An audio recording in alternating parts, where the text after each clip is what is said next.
नमस्कार शेतकरी मित्रांनो, स्वागत आहे तुमच्या माझ्या नवीन व्हिडिओमध्ये.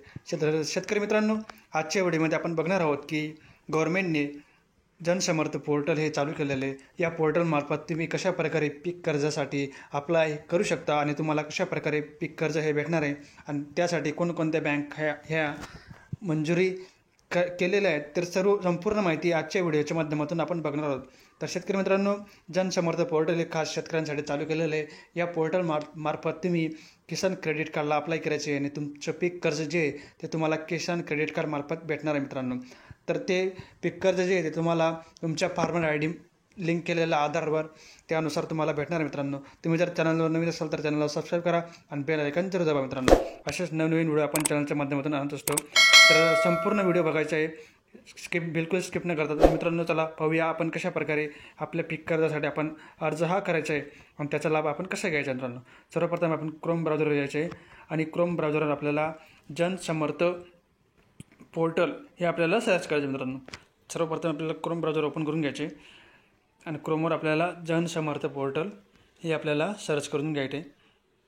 जनसमर्थ पोर्टल आपल्याला सर्च केल्यानंतर आपल्यासमोर बघा जनसमर्थ पोर्टलची जी साईट आहे ती या ठिकाणी ओपन होईल. पहिले लॉग इनवर आपल्याला क्लिक करायचे आहे. लॉग इनवर क्लिक केल्यानंतर बघा लॉग इनचे जे पेज आहे या ठिकाणी ओपन झालेले आहे. तर या ठिकाणी 3 डॉटवर आपल्याला क्लिक करायचे. 3 डॉटवर क्लिक केल्यानंतर होम या बटनवर आपल्याला क्लिक करायचे. होम या बटनवर क्लिक केल्यानंतर तुमच्यासमोर बघा जनसमर्थ पोर्टलची जी ऑफिशियल साईट आहे ती या ठिकाणी ओपन झालेली आहे. तर या ठिकाणी तुम्ही बघा स्कीमवर आपल्याला क्लिक करायचे. 3 डॉटवर परत आपण क्लिक करूया आणि स्कीमवर आपण क्लिक करायचे. स्कीमवर बघा या ठिकाणी आपल्याला भरपूर स्कीम आपल्याला दाखवते.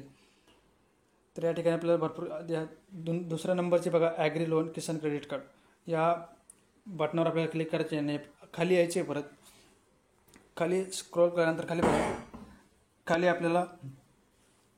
खाली आपल्याला इलिजिबिलिटी क्रायटेरिया चेक करायचे. तर खाली बघा चेक इलिजिबिलिटी क्रायटेरिया आपलं या बटनवर आपल्याला क्लिक करायचे आहे. तर या ठिकाणी आपल्याला स्क्रॉल करून खाली यायचे आहे. खाली बघा आपल्याला KCC फ्रेशरीज आणि KCC क्रॉप लोन. तर आपण क्रॉप लोनसाठी अप्लाय करतो आहे. तर क्रॉप लोन या बटनवर आपल्याला क्लिक करायचं आहे. क्रॉप लोन या बटनावर क्लिक केल्यानंतर खाली बघा आपलं लोकेशन सर्वात पहिले आपला स्टेट निवडायचं आहे. त्यानंतर आपला डिस्ट्रिक्टसुद्धा आपण दुसऱ्या नंबरला आपण डिस्ट्रिक्ट निवडून घेऊया. त्यानंतर स्टेट आणि डिस्ट्रिक्ट निवडून झाल्यानंतर पुढं आपल्याला प्रोसीड या बटनावर आपल्याला क्लिक करायचे. दोघं ऑप्शन आपले निवडून झाले. त्यानंतर आपण प्रोसीड या बटनावर आपण क्लिक करून घ्यायचे. त्यानंतर या ठिकाणी बघा आपल्या ॲप्लिकेशन जे आहे ते ओपन झालेले आहे. तर या ठिकाणी सर्वात पहिले आपल्याला रजिस्ट्रेशन करावं लागेल. आपलं रजिस्ट्रेशन अद्याप झालेलं नाही. तर या ठिकाणी बघा रजिस्टर बटनावर आपल्याला क्लिक करायचे आहे. रजिस्टर बटनावर क्लिक केल्यानंतर या ठिकाणी बघा सर्वात पहिले आपल्याला आपला मोबाईल नंबर टाकून घ्यायचा आहे. मोबाईल नंबर टाकून झाल्यानंतर आपण परत कॅप्चा हा फिल करून घ्यायचा आहे. तर या ठिकाणी बघा आपण मोबाईल नंबर टाकून झालेला आहे. त्यानंतर आपण आपला कॅप्चा टाकून घेऊया. तर आपला कॅप्चासुद्धा या ठिकाणी टाकून हा झालेला आहे. कॅप्चा टाकल्यानंतर बघा पुढे I have term and condition. तर या तिघं टर्म अँड कंडिशन आपण वाचून घ्यायचं आहे. परत खाली यायचे आहे. परत चेकबॉक्सवर क्लिक करायचे. परत खाली यायचे. परत चेकबॉक्सवर क्लिक करायचे. परत खाली यायचे. त्यानंतर बघा गेट OTP या बटनावर आपल्याला क्लिक करून घ्यायचे. त्यानंतर OTP हा आपल्या मोबाईल नंबरवर पाठवण्यात आलेला आहे. तर OTPसुद्धा आपल्याला आलेला आहे. तर OTP आपण या ठिकाणी टाकून घेऊया. तर या ठिकाणी आपण OTP हा टाकून घ्यायचा आहे. तर आपला OTP जो आहे तो टाकून हा झालेला आहे. त्यानंतर आपण बघा OTP आपला व्हेरीफाय करून घ्यायचे आहे. त्यानंतर आपल्याला मेल ID टाकून घ्यायचं आहे.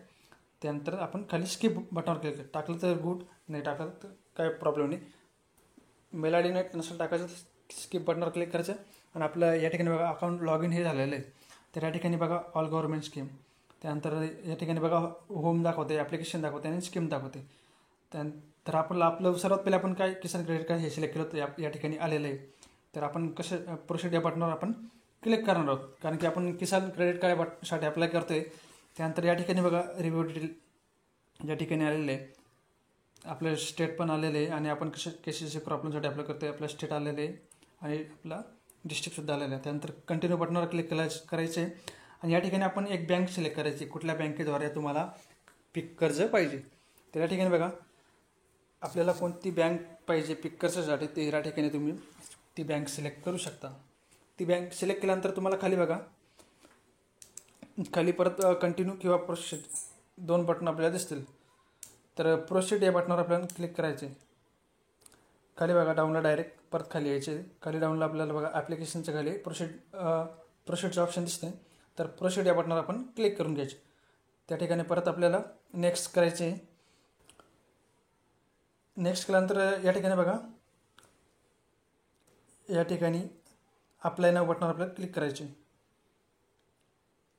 अप्लाय नाव बटनावर क्लिक केल्यानंतर बघा तुमच्यासमोर आपला मेन जो फॉर्म आहे तो आता या ठिकाणी ओपन झालेला आहे. आता या ठिकाणी बघा आपल्याला आपला आधार नंबर टाकून घ्यायचा आहे आणि पॅन कार्ड टाकून प्रोसीड करून घ्यायचे. तर आपलं किसान कार्ड जे आहे ते अप्लाय होऊन जाईल मित्रांनो. धन्यवाद. जय हिंद महाराष्ट्र.